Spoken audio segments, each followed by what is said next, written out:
तर ladies get together किंवा पार्टीसाठी आम्ही एखादीच्या घरी जमतो, बाहेरून जेवण मागवलेलं असो किंवा घरून एक एक पदार्थ बनवून आणलेला असो, गेल्याबरोबर आज सरळ आम्ही किचनमध्ये घुसतो आधी आणि मुलं त्यांची कामं करायला लागतात, जसं की एकमेकांशी भांडणं, जोरजोरात किंचाळणं, एकमेकांच्या वस्तू हिसकवणं, पडणं, धडपडणं, रुसणं, फुगणं.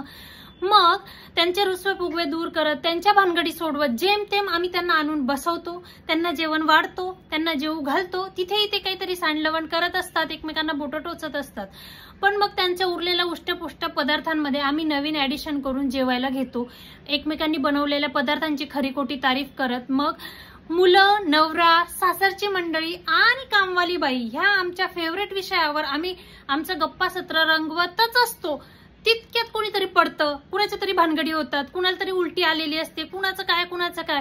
त्या गप्पा तशाच अर्ध्या सोडून आम्ही ते कामं करतो. नंतर आम्ही सगळं पसारा आवरतो आणि पुन्हा आमचं गप्पा सत्र सुरू करणारच असतो. तितक्यात कुणाच्या तरी घरून फोन येतो, कुणाच्या तरी घरी पाहुणे आलेले असतात, कुणाच्या नवऱ्याची अर्ली मॉर्निंग फ्लाईट असते म्हणून ते निघून जातात. आणि आमच्या पार्टीचा मुलांच्या गोंधळात आणि त्या सगळ्यात वार बट्ट्या बोळ झालेला असतो. तरीही आम्ही फोटो काढायला आणि ते स्टेटसला लावायला अजिबात विसरत नाही. आणि मग स्टेटस पाहून बाकीचे लोक, नवरा मंडळी वगैरे म्हणतात, वा मजे है तुम्हारे, मजे है हमारे बच्चों के साथ, तुम लेके जाओ अपने पार्टी में बच्चों को और करो मजे.